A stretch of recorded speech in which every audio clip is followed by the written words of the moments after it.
My name is Jose Ospina Cifuentes, and I go by my artist name Cifuentes.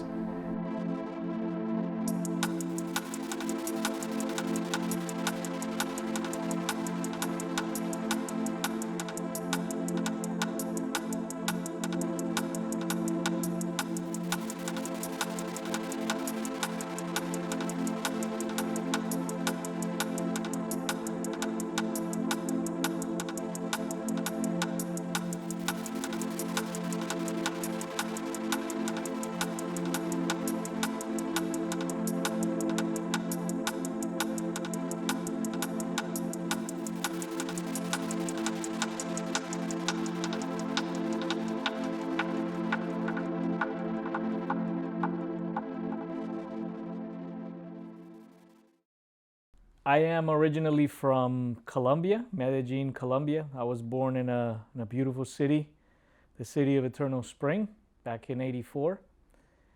And now I live in Toronto, where I practice my abstract painting and all my shenanigans. Well, I guess I've made art my whole life. I started creating since I was a very, very small child. My mother put me in art classes when I was 6, 7. I graduated taking every Saturday to go to art class, missing on like birthdays and parties and trips because I really liked my art school. So my whole life I've been around art. And in 2006 is when I finished college in 2007 in Jersey.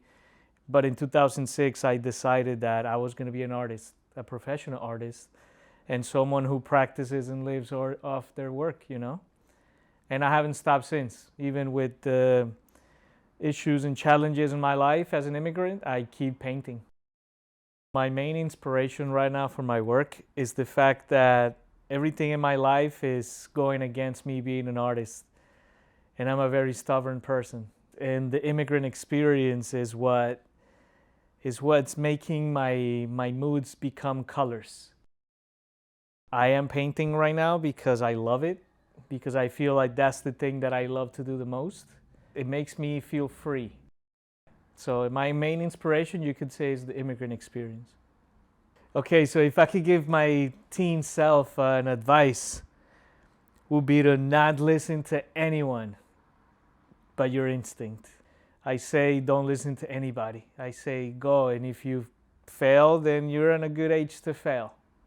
Well, it's pretty cool because I decided to become an artist in New Jersey, right? And we lived literally across the Hudson River. So everything that we did for fun, for entertainment, for even for shopping when it comes to like art supplies, I used to do it in New York.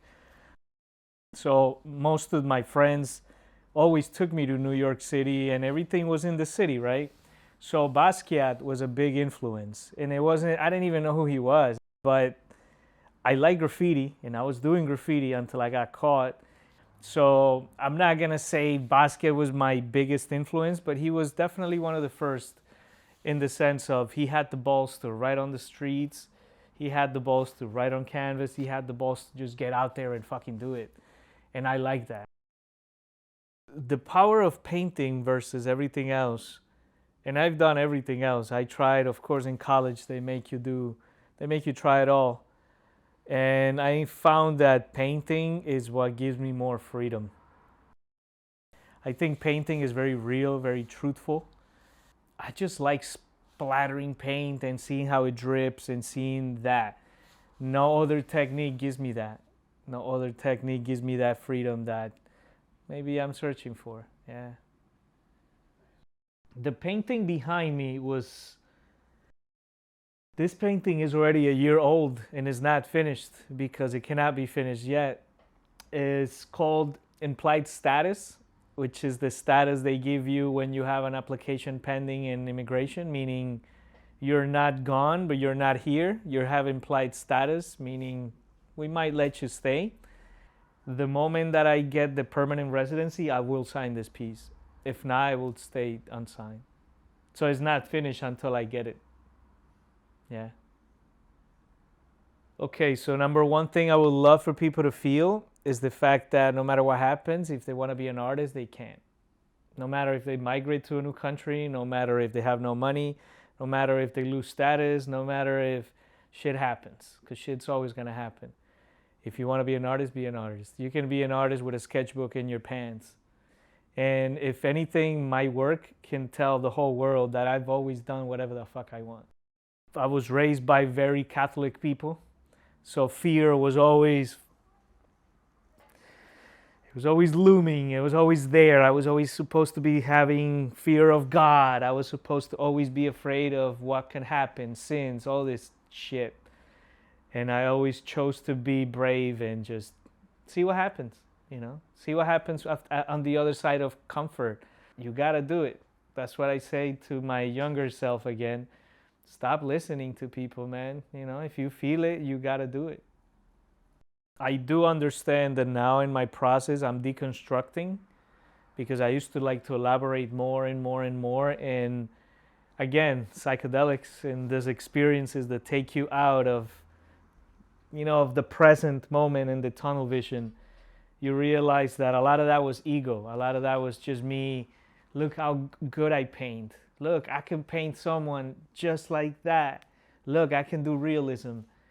But that's not what I wanted to do. I just needed to prove to myself that, you know what, like, I want to paint abstract, but not because I cannot paint the other stuff. And that's always, again, that's ego, that's society, that's me listening to people. Like, if this is what I want to paint, this is what's going to be painted. So, yeah, I feel like now I have more balls to just deconstruct and paint more minimal, more. It has the right intention. And Picasso is one of my biggest inspirations because of the fact that he never stopped. That was his number 1, 2, and 3. Like, give me an advice. He said, just never stop. If you really want to do it, why do you need to stop? I will always be a creative dude. I will always be an artist. I will always be me.